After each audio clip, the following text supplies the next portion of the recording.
Պարոն Ալեքսանյան, կոնկրետ դեպք է ասվում, որ նման խնդրառույց վերնագիր է եղել, բայց դուք փոխանակ դրան հիմնավորեք կամ ասեք, օքեյ, սխալ եղել, դուք ասում եք, այ տեսեք, Tribune-ում, 24 News-ում, ֆլանում, ֆստանում էլ նման բան կա, կներեք, մի վարքյան, ձեր արձագանքը ուրիշ տեղ է։ կներեք, նախ գիտեք ինչ է իմ արձագանքը դրան, որովհետև ձեր նշած օրինակից հետո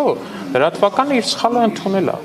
Այն մնացած տեղերը երբեք իրանց սխալը չեն ընդունել, Նարեկ ջան։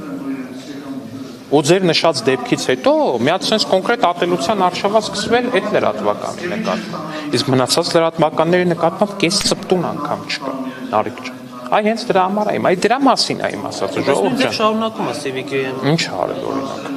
Էլ իր բաներով, հրապարակումներով, հիմա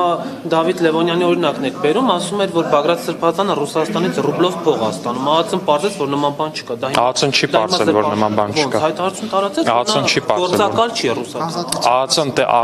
ԱԱՑ-ն տեղեկացրեց, որ ինքը նման տեղեկատվության չի տիրապետում, ինչեև նորմալ է, որտեղ ԱԱՑ-ն ռուսական KGB-ի բոլոր գործակալների տվյալներին չի տիրապետում։ Դուք համարում եք, որ նա Ես ինչ համարում եմ, ինչ չեմ համարում, դա իմ համարելիքն է, բայց դուք պնդում եք անում նորից խեղաթյուրված։ Դուք հիմա ԱԱՑ-ն չի ասում, ԱԱՑ-ն ասում է, ես նման տեղեկություն չունեմ, ինչը եւ տրամաբանական է, ԱԱՑ-ն չի կարող ունենալ ռուսական ԱԴՑ-ի բոլոր գործակալների տվյալները։ Չի կարող ունենալ Civic-ը կարող է ունենալ այդ տվյալները։ Ես չգիտեմ, դա հարցի երկրորդ կողմն է, բայց դուք նորից իրականության հետ չհամընկնող պնդում արեցիք, ասիք ԱԱՑ-ն ասում է չի եղել տենց բան։ ԱԱՑ-ն որ չունի նման Դե հանրության համար որն է ավելի վստահելի, նայեք Բագրատ Գալստանյանի միտինգներին քաղաքացիների մասնակցությունը կտենաք հանրության համար, որն է ավելի վստահելի։